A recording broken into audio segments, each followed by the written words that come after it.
the reading, I would like to mainly focus on exploring my maybe past life connections with this one person. Boy, you Andromedan girls and your Pleiadian guys, I tell you what. You can tell he's a Pleiadian, right? Yeah, he's Pleiadian. Yeah, there's no doubt about that. You're like the third or fourth Andromedan girl that I've done readings for that have a thing for a Pleiadian guy. So I don't know what it is about. Maybe the Andromedan men kind of didn't cut it for you girls, so you had to go looking elsewhere. We're getting very physical here. Yeah, I know. It's like, oh my gosh. Let me check in on him. Yeah, he's definitely good looking. So have you known him a long time or just? I've never met him physically, so I've been just communicating with him. Oh, gotcha. Almost 7 months. Oh, gotcha. March. Okay, gotcha. Okay. I tried to meet him for 3 times, didn't work out. Oh, didn't work out. I was in California, so. Oh, okay. Is he in California or he's in? He's in LA. LA. Okay. Yeah. Okay. Yeah. Because he's kind of an interesting guy. I can tell already. I don't know. I'm just seeing something very interesting about him. He's played both sides of the fence. Okay. So what I'm seeing is he's had incarnations where, definitely been like a good Pleiadian. Somebody that was on the side of the light.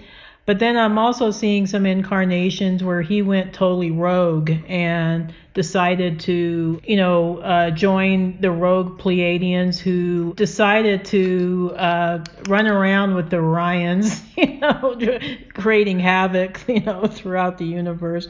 So he's kind of played, both sides. I would say inherently he's a good soul. I don't think there's any such thing as a bad soul or a good soul. I think all souls have aspects of light and dark. He's definitely been, exploring the dark for a few lifetimes. Now, in this lifetime, I think he's trying to, rectify, some of the mistakes he's made in the past. I think sometimes he gets tempted. That's what they're telling me. Now he's somebody that, he's I guess he's a Scorpio still. I don't know what 1120. Yes, Scorpio. Scorpio. I think he has some of the restlessness of a Sagittarius, but he's very, very deep. He's somebody that is definitely a deep thinker. I think he can be an extremely loyal person once he knows you and he feels that he can trust you. So he does have those characteristics about him. I think because of some of his past lives, he finds it very difficult to trust. Trust is an issue for him. I don't know if you saw that in him already, but yes, he's usually very protective, and he found it interesting that he doesn't feel that way with me. Yeah. He always felt like he trusts me. Yeah, exactly. Yeah, and he should trust you. If he can't trust you, who is he going to trust? So I do see a past life where he was traveling around, and somehow I think this was during one of your visits to the Pleiades. He was traveling around, and you two met. And you had a fascination for each other back then, but I don't think you ever really consummated your relationship. I think it was kind of like you would continually run into each other. So I don't see where you were actually but there was this fascination there. Like you were kind of like the girl that he could never have. So you were like, because you were this beautiful Andromedan, and he was like, well, enamored of you, but he couldn't really approach you because of protocol and because you had a certain sense of mysteriousness about you that wasn't like him dating any other girl. With you it was more like you were kind of like here and he couldn't quite reach you. So there was that sense of I think things just kind of being unrequited love, I guess maybe. That was probably a good way of putting it. Where, there was a mutual admiration and a mutual attraction, but it just wasn't really able to be realized. And so there was this soul contract put in place where at some point you two would be able to move forward and see, explore where the relationship could go. Now, I don't see him as a twin flame. I do see him as a very, very close, what I would call like a twin soul, or a twin, what they call like a soulmate. And we don't often, I think, connect with twin flames in this reality. Usually there's like a number of individuals that we can connect with, so they're part of the same soul family, the overall soul family, but the twin flame relationships are pretty rare in third dimensional Earth. I do see him as being part of a very close soul family connection. And that's maybe where some of the fascination came in, that, there was a familiarity even back then, because you came from the same soul group. Okay, so there was this, instant familiarity. There was several lifetimes where you two ran into each other, and there was some even here on Earth. Yeah, I'm seeing a lifetime where this is like in like the northern eastern part of the world, maybe like in Mongolia or something to that effect, where again he was traveling, you were there and you saw each other, and there was that instant spark of recognition.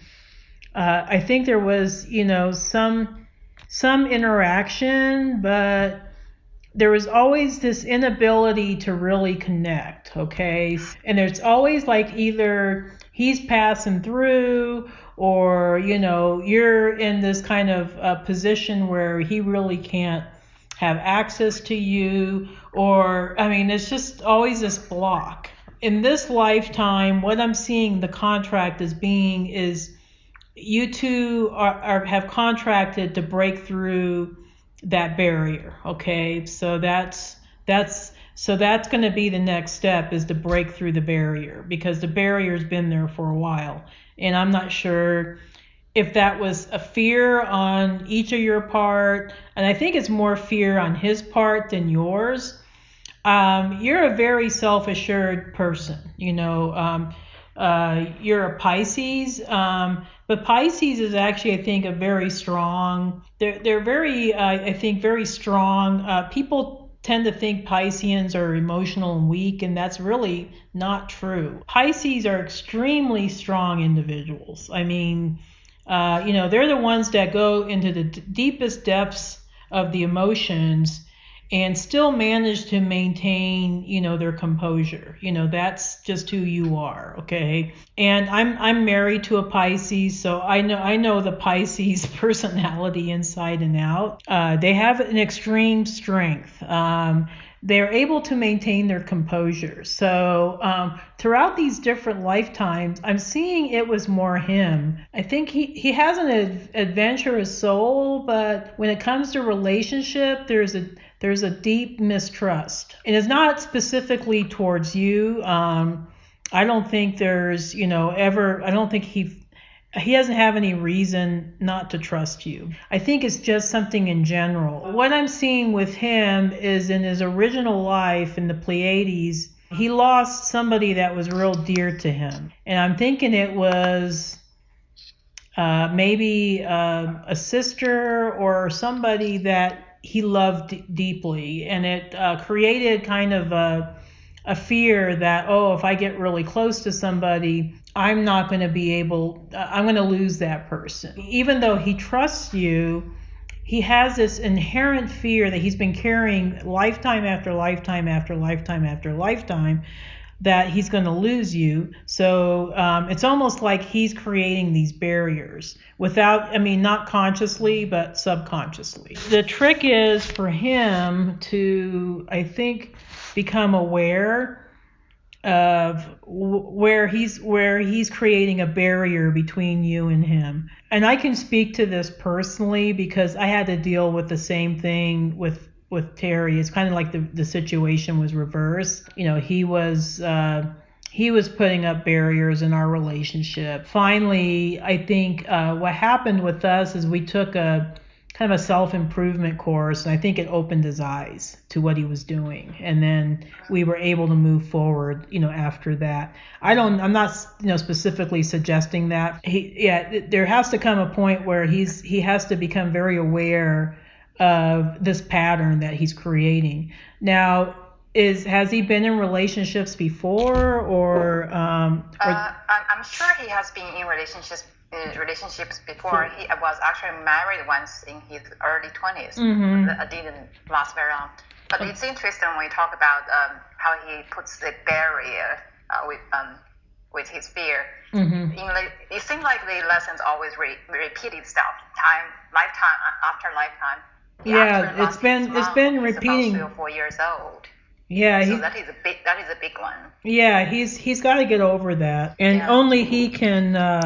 He has the key to get over it, but can be done, because I've seen my husband do it. I mean, just one day we were at I think the closing ceremony of the this course that we took, and he turned around and told me that he felt like he's let me down, and that he was going to open up his heart and take a risk with us together, and he moved forward, and he kept to his word. He'll be the kind of man that'll stick by you no matter what, I mean, because you do have this soul bond with each other, and also because of the type of man that he is. He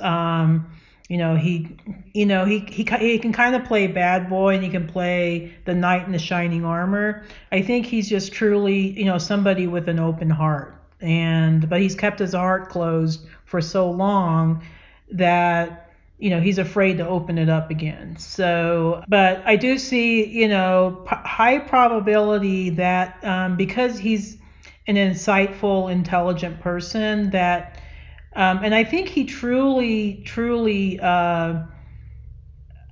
I think he wants to move forward with you. I mean, I don't see where, I just don't see where he's like, stringing you along. I don't see that with him. I just see that he's afraid. So he kind of subconsciously creates these barriers. Like right now, the big barrier between you two is just, the distance between you, because you're in Hawaii and he's in California. Hawaii's not, I mean, it's, I don't know, how long is a flight?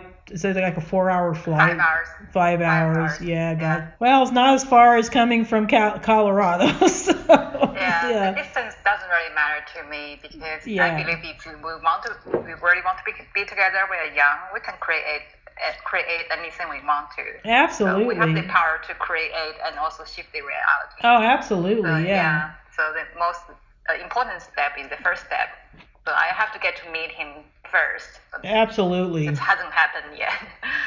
Well, if this makes you feel any better, my husband and I were in a long-distance relationship for 12 years. Yeah, I heard that yesterday. I was like, wow. Yeah, it was for 12 years. Perseverance. Yeah, I mean, and we hung in there. I mean, we hung in there, but I mean, I'm an example that anything can work out. So I mean, it's good attitude. But I think both parties have to want it. He just has to get past his fear, because he kind of like, he gets a little closer, and then boom, the fear goes up, and then he just kind of steps back a little bit. I don't see it like a fear of commitment with him. I just see this fear that something bad's gonna happen. I think he's waiting for the other shoe to drop, kind of thing. With my husband, it was more like he had this fear of commitment. He couldn't quite, get past that for a while. But with Justin, I see it's more that he's waiting for the other shoe to drop. Like, if something, if I get too close to somebody, something terrible is going to happen. So, and that's just like this. That's just like some old programming, and it doesn't even apply anymore. It's just old programming that's in his head, that he keeps thinking, like, something terrible is going to happen. And it's silly, because this is a different lifetime, a different time.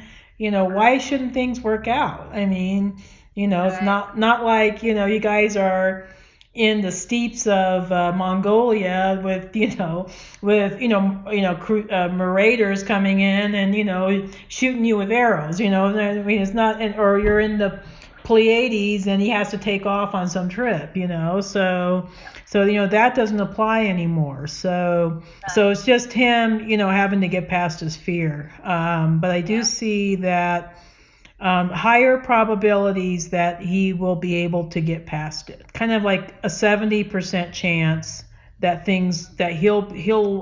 you guys will meet and things will work out and things will move forward. So that's a real good sign. But you're right. You have to take that first step. You have to be able to either you fly out there to see him or he flies to see you. Have you guys talked about getting together or? Yes, he talked about coming over here to Hawaii, but then he hasn't come yet. I don't know how busy he is with his schedule. It sounds like he has a lot going on. So, But I've been flying to Los Angeles for quite a few times in the last few months. Yeah. I tried to meet him 3 times, never worked out. I believe the first 2 times he pretty much canceled me on the last hour. So I changed my travel plan to try to meet him. And then he's afraid. I cannot make it. Yeah, he's afraid. Yeah. At that point, I was just wondering, is he really single? Is there something like a deception going on? Yeah. No, I don't see a deception. I do see that. I mean, I think he's keeping his options open. I do see that, but I don't see that he's specifically deceiving you.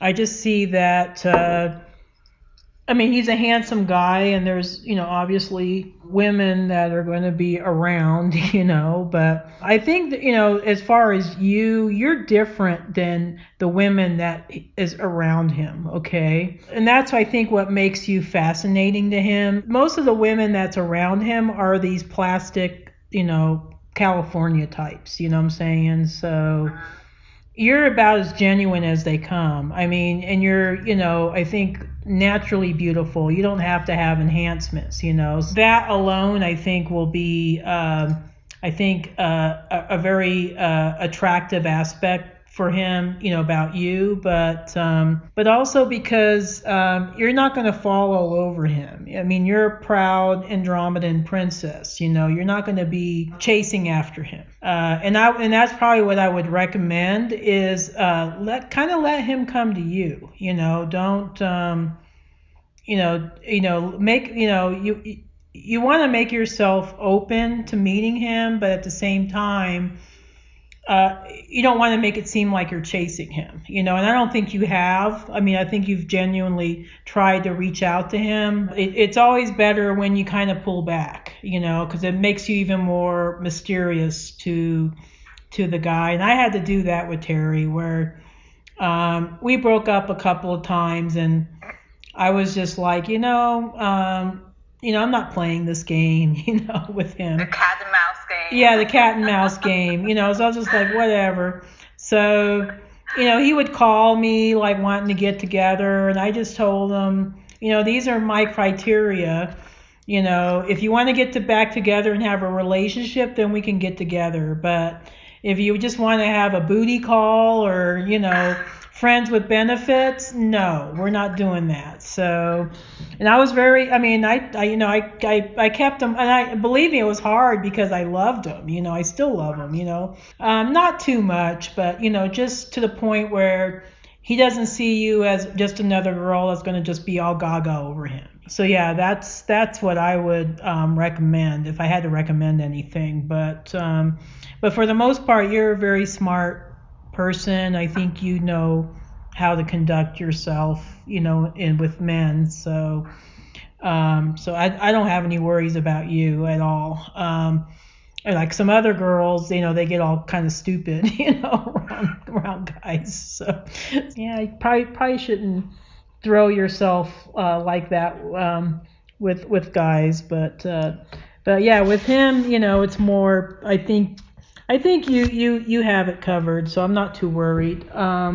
Yeah, I do see that you two will meet. So I mean that, and he has to be the one to, I think, finally just let go of his guard, because he's keeping like his guard up. I mean, he's got everything closed down, and that's so Scorpio. I mean, that's such a Scorpio quality. But if anybody can get through to a Scorpio heart, it would be a Pisces. So I think you're in pretty good shape. Was that the only question you had, or do you want me to? That was my main concern, because the kind of mysterious connection I felt with him was the strongest.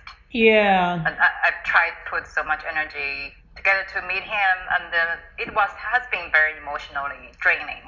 Especially like the last time, the third time I was in San Diego about a month ago. I tried to meet him, couldn't make it. So I pretty much just gave up at that point.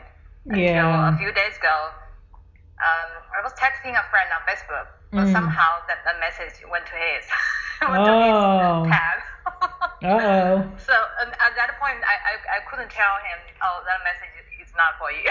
That would be so mean. Mm-hmm. So he just sent me a message back, being very sweet and polite, and then we kind of started chatting, communication again from there. So I'm going to Los Angeles again next weekend. I'll be in Laguna Beach. I asked him if he can maybe make it. Will you show up? He said, I will. But we'll see how that goes from there. Yeah. I do see that. Me at the last minute again and say, oh, I cannot make it. If he doesn't show up this, I mean, obviously he's a free will individual. You know what I'm saying? Yes. But if he doesn't show up this next time, I would probably just tell you, probably not a good sign. But if he does, I would say, there's some hope there. But I don't know. Do you think he's dating somebody else? I don't see it. I think. Well, yeah. I think he's dating. I think, like I said, he's keeping his options open, but I'm not seeing anybody serious. Okay, so. Yeah. He told me because I posted a message on Facebook the other day talking about the interaction of involving man with an awakened woman. Yeah. So I was teasing him. I said, "Are you that an evolving man?" He said, "I believe so." Then asking, "Have you found that awakened woman?" And he said, "You," with a question mark. Yeah. And I told him, "You are teasing me."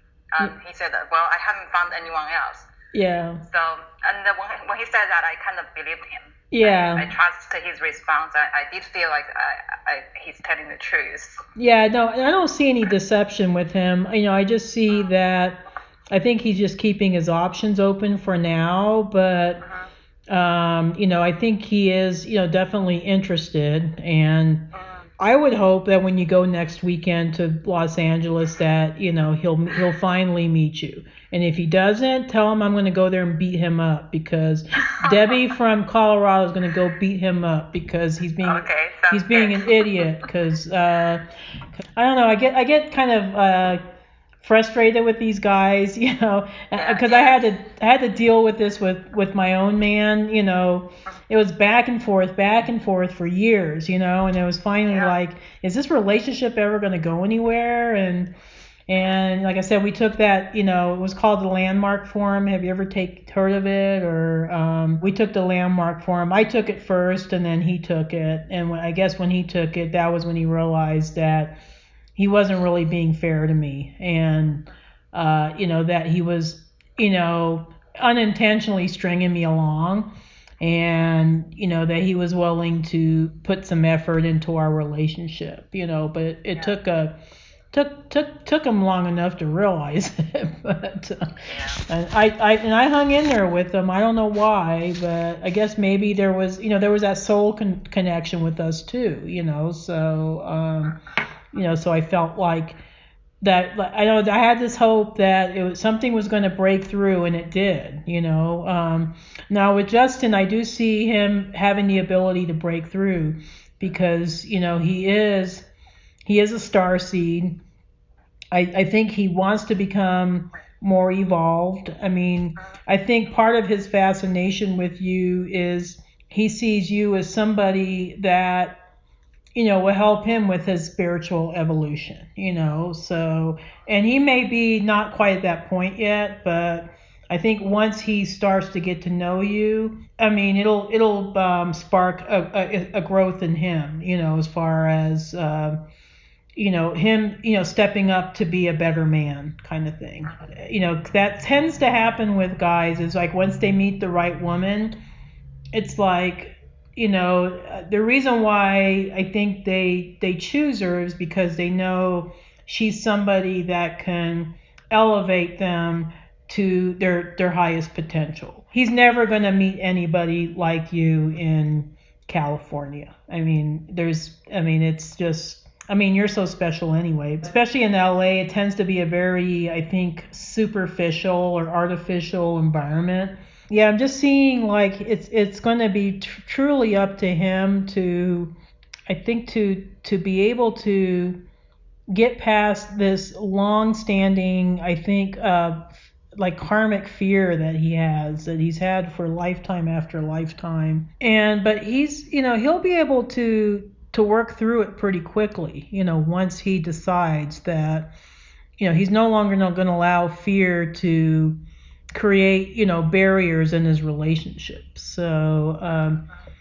So he'll be able to get past that pretty quick. So, I do see, some hope with him. Well, how many times has it been? Like 3 times, you said? You guys tried to... It's been 3 times already. This will be the 4th time. Yeah, well, it was supposed to be 3 times as a charm, but maybe the 4th time will be a charm. I'm going against the current. I'm giving it one more try. Yeah. I think he's worth a try, but after this, if he doesn't show up, no. Sad because you two have this soul connection, but yeah, he's going to have to really make it up to you, and I don't know if he will be able to. So, what is his soul mission in this lifetime that you can see? Part of it is to overcome some of the nefarious things he did in his past lives. So it's like he has to kind of reverse his karma a bit, because he did some crazy stuff. When he was the rogue Pleiadian, they pretty much joined forces with the dark. So they and the reason why they did that was because some of the Pleiadians, I think, got the Pleiadian culture. They're so focused on positivity. It's almost like Pollyanna-ish, where, we can only focus on the light. We can't, even look at the shadow. So they completely separated themselves from the shadow self, and so it had kind of a detrimental effect on some of the Pleiadians, where they felt like, you know what, I just want to be bad. I just want to do something. I don't want to be in this constant love and light environment. So they joined the dark forces, and they were killing and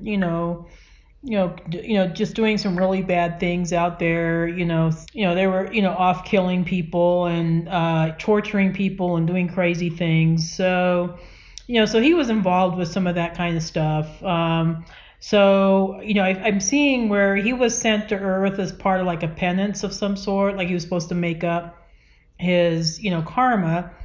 And for the most part, I think he's tried to live somewhat I think positive lives here on Earth. I do see an incarnation where he was Viking, and I think he did a little bit of kind of crazy stuff in his Viking incarnation, but yeah, I felt a little bit of Viking for sure. yeah, he's definitely got some Viking in him.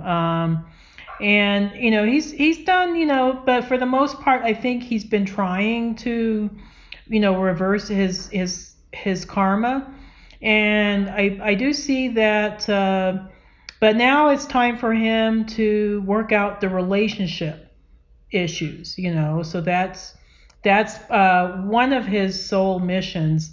Now his higher soul mission is actually to, I think, reconnect with his higher self, and I think to embody being like a representative of what is truly meant to be like the divine masculine, to have the qualities of strength yet compassion at the same time. So he's here to be an example of that.